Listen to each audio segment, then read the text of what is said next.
या देवी सर्वभूतेषु बुद्धिरूपेण संस्थिता नमस्तस्यै नमस्तस्यै नमस्तस्यै नमो नमः। राधे राधे, जय माता दी, जय हिंद।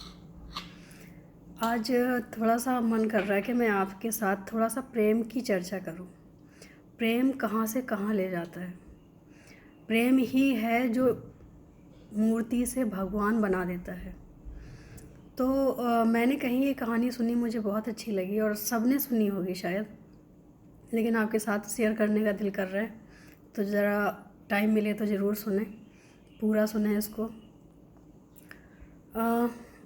जब एक पत्थर मूर्ति से बात करता है, भगवान की जो प्रतिमा है उनसे बात करता है, तो आपस में क्या बातें होती हैं।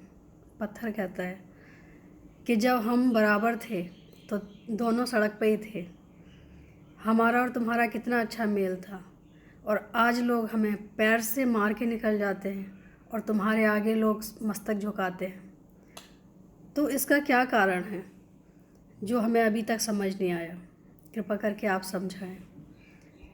तो जब प्रतिमा से ऐसा पूछा पत्थर ने, तो प्रतिमा ने जवाब दिया, उत्तर दिया कि जब हम पत्थर थे, सिर्फ पत्थर थे, तब हम भी ऐसी सड़क पे थे, लेकिन हमारे ऊपर जो छेनी चली, जो हथौड़ी चली, जो और भी चीज़ें चली, जो हमें आकार बनाने के लिए दर्द सहने पड़े, वो शायद तुम्हारे ऊपर नहीं हुए, प्रहार नहीं हुए, इसलिए तुम आज भी पत्थर हो। लेकिन हमारे ऊपर जो भी हुआ प्रहार, मैंने खुशी खुशी दर्द को सहते हुए अपने आप को टूटने नहीं दिया। और यही रीज़न है, यही वजह है कि आज हम मंदिर में हैं और तुम बाहर हो।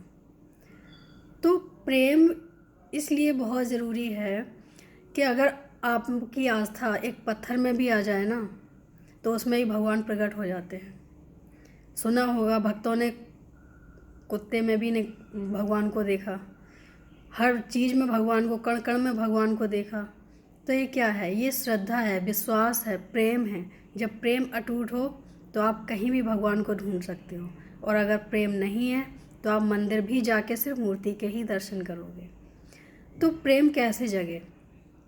प्रेम जगाने का सबसे बड़ा उपाय है कि आप भजनों के माध्यम से, मैंने जो देखा है, जो मैंने समझा है, वो आप सबको बता रहे हैं कि जब हम भजन सुनते हैं और भजनों के माध्यम से जो उनकी लीलाएं भजनों के साथ साथ चलती हैं, तो वो सिर्फ लीलाएं नहीं होती हैं, वो ऐसे लगता है जैसे हमारे आगे चलचित्र हो रहा हो, वो हमें दिख रहा हो, ऐसे लगता है कि ऐसा हो रहा है। और जब ऐसा लगने लग जाता है तो प्रेम अपने आप ही बढ़ने लग जाता है। जब प्रेम बढ़ता है तो फिर भगवान की हमें पहचान होती है। प्रेम की सबसे बड़ी जो ख़ास बात है वो ये है कि कभी भी ज़रूरत के लिए ना हो, भगवान से भी प्रेम हो तो निस्वार्थ हो। इसलिए नहीं कि भगवान हमारी ये मनोकामना पूरी करो, हम आपको प्रेम कर रहे हैं। और प्रेम तो हो जाता है, करने की तो कोई उसमें वजह ही नहीं है। जो प्रेम करना पड़े वो प्रेम है ही नहीं। जो प्रेम हो जाए, सच्चा प्रेम तो वही है जो आपको पता ही ना चले धीरे धीरे कब प्रेम हो गया। और प्रेम करना पड़े, इसका मतलब है कि हमें ज़रूरत है इसलिए हम प्रेम कर रहे हैं। ये तो सोची समझी साजिश होती है। प्रेम का सीधा सा अर्थ है हो जाना। आप सोच भी नहीं सकते हो वो काम आपके साथ हो जाए, इसका मतलब है कि वो अंदर से हुआ, आत्मा से हुआ। और जो हम सोची समझी साजिश के साथ किसी के साथ प्रेम करते हैं, बेशक भगवान के साथ ही क्यों ना हो, तो वो सिर्फ़ और सिर्फ एक ज़रूरत होती है।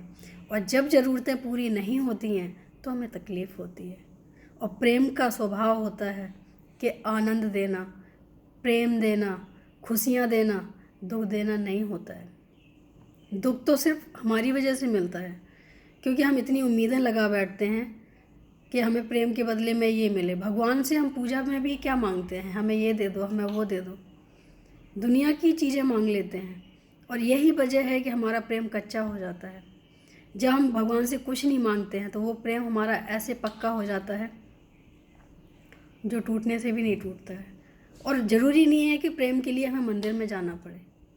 प्रेम तो प्रगाढ़ आपका कहीं पे भी हो, स्मरण मात्र से प्रगाढ़ होता है। उसके लिए ज़रूरी है कि दिल से याद करो, किसी को भी याद करो। अगर सच्चा प्रेम है, दिल से याद करोगे तो सामने ज़रूर पाओगे, वो किसी भी रूप में आए। तो बहुत ज़रूरी है कि अगर प्रेम को पाना चाहते हो, भगवान के प्रेम को पाने की कोशिश करो। सारे रिश्ते निभाओ, लेकिन भगवान के प्रेम को छोड़ो ना। कोई भी काम करो, भगवान को याद करके करो, सारे काम सफल होंगे। कुछ भी करने जा रहे हो तो भगवान का नाम लेके जाओ, आपकी यात्रा सफल होगी। आप वापस, क्योंकि हम जब कहीं निकलते हैं ना घर से, तो सबसे पहले बोलते हैं, हे प्रभु आप मेरे साथ हो, आप मेरे साथ चलो। यहाँ से जाना निकलना मेरा काम है। कल मैंने एक बहुत अच्छी बात सुनी विष्णु पुराण में, कि जब वो ध्रुव जा रहे थे तो उन्होंने कहा कि प्रभु, जब स्वर्ग में बात कर रहे विष्णु जी और लक्ष्मी जी, तो बोले कि प्रभु इतना छोटा सा बालक ये कैसे सफ़र कर पाएगा। तो बोले कि जब विष्णु जी ने जवाब दिया तो मुझे बहुत अच्छा लगा कि लोग बड़े हों या छोटे, घर से पहला कदम निकालना बहुत मुश्किल होता है, उसके बाद तो फिर भगवान की ही जिम्मेदारी होती है। ये बात मुझे दिल को छू गई, क्योंकि ये सच है।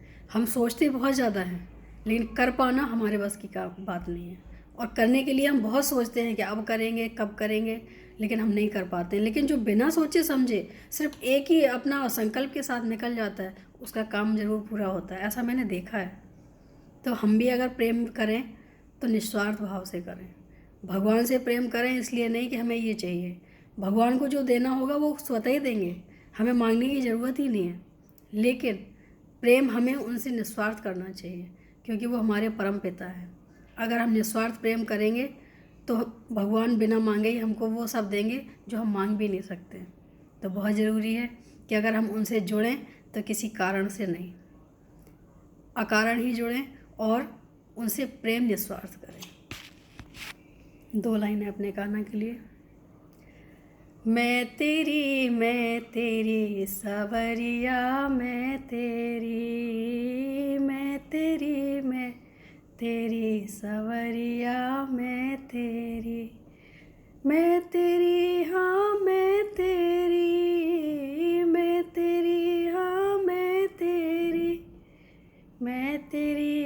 तेरी कन्हैया, मैं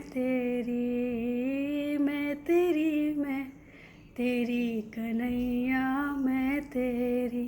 राधे राधे, जय माता दी, जय हिंद।